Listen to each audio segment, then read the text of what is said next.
Қазақстан Республикасының білім туралы заңнамасында білім беру ордасындағы жеке тұлғаның физиологиялық және рухани мүмкіндіктерге жетілдіру, салауатты өмір салтының қарапайым негізі, адами қасиеттерді қалыптастыру, шығармашылық потенциалын арттыруда қолайлы жағдай туғызу ең негізгі міндеттер екені мәлім.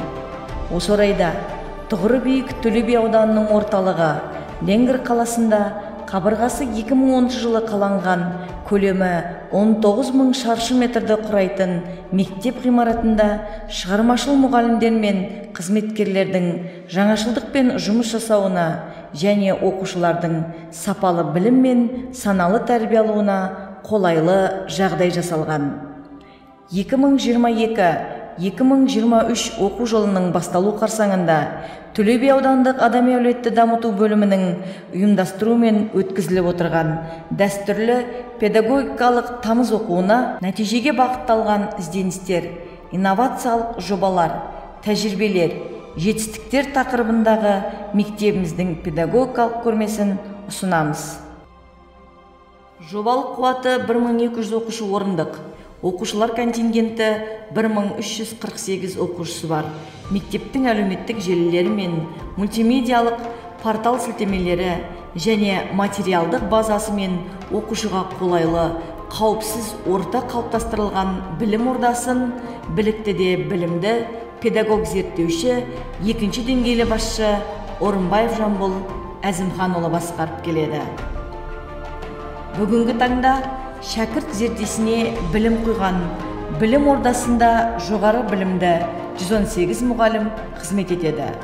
Олардың 2-і педагог шебер, 25-і педагог зерттеуші, 41 педагог сарапшы, 17 педагог модератор, 12 магистр, 3 мектеп тренері, 1 мектеп үйлестірушісі және мектептің әдістемелік тобы оқушыларға кең ауқымды дағдыларды қалыптастыру негізінде тұлғаның жалпы мәдениетін қалыптастыру мен академиялық дайындығын қамтамасыз етуге қолайлы білім беру кеңістігін жасау.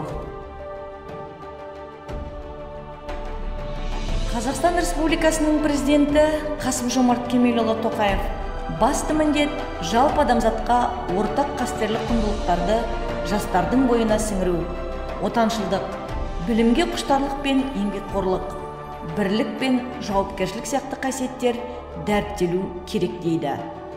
Осы орайда отаншылдық, білімділік, еңбекқорлық, ауызбіршілік арқылы ұстаздар қауымы әр сабағын ізденімпаздылық пен зерделілік, жасампаздылық пен дарындылық, үлкен кәсіби шеберлік, ізденістер мен инновациялық жобалар аясында жұмыс жүргізуде. Білім сапасының динамикасы 2019-2020 оқу жылдары 63%, 2021-2022 оқу жылдарында 48% көрсетті.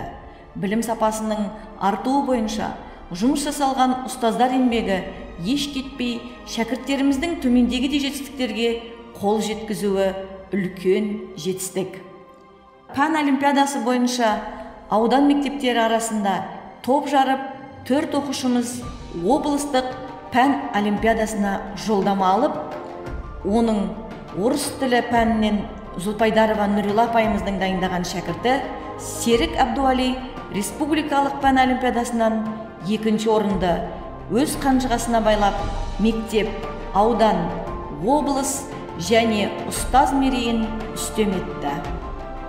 Оқушылар арасында өткізіліп жатқан ғылыми жоба байқауында төмендегі жетістіктерге қол жеткіздірдік. Аудандық ғылыми жоба байқауынан 7 оқушымыз жүлделі орындарды иеленсе, облыстық ғылыми жоба байқауында Тұрғынбек Альбина 2-ші орынды, Сыздық Арайлым 3-ші орынды, Жарылық Абдулат 2-ші орынды өз қанжығаларына байлады.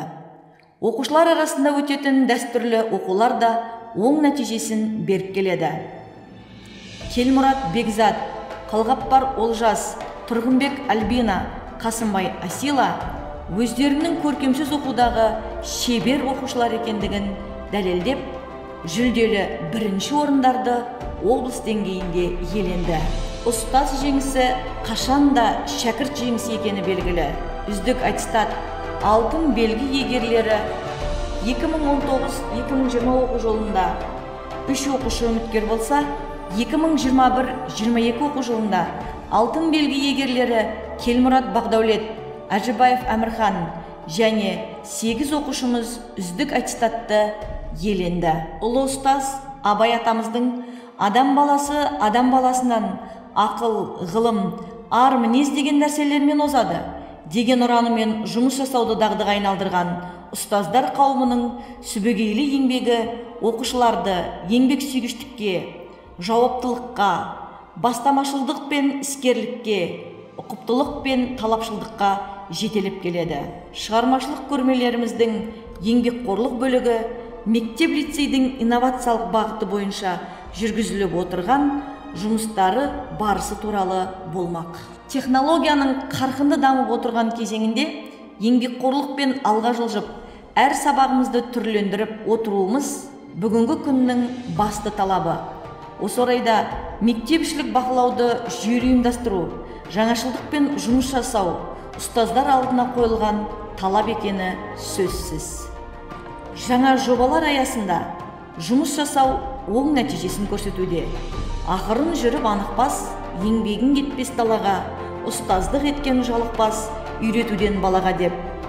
Үнемі ізденіс үстінде еңбектене жүріп, оқушыға үлгі болатын ұстаздармен жүргізілген жаңа жобалар, ақылдасу сабақтары, тәжірибедегі рефлексия, оқушы үні, ата-ана, сынып жетекші, пән мұғалімі, оқушы білім сапасын ғылыми негізде көтеру мақсатында жүргізілген эксперимент жұмыстары оқушы мен ұстаз арасында байланысты етене жақындатып, еңбекқорлыққа жетелеп келеді. Сапалы жұмыс қай сәтте де өзінің оң нәтижесін берері сөзсіз. Әйтсе де, бүгінгі күннің талабы бірлік пен ынтымақтастықты жұмыла көтеріп, жаңашылдықты талап етеді. Осы орайда Ұлы Абайдың қай істе болмасын күшті ұлт болу үшін алдымен ішкі бірлік, ұйымшылдық пен татулық қажет деген сөзін ұмытпайық.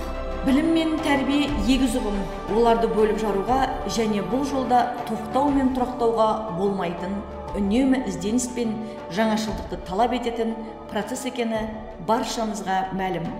Ұстаздар қауымы білімді шәкірт, отаншыл жастарды оқыту мен тәрбиелеу барысында елдің ертеңгі болашағын дайындау үстінде жүретін жандар. Дана ұстаз Абай адамның шын көңілі мейірленсе, білім ғылымның өзі де адамға мейірленіп, тез қолға түседі дейді. Құрметті ұстаздар, осы жолда қалам ұштарыңыз мәңгі шыңдала берсін.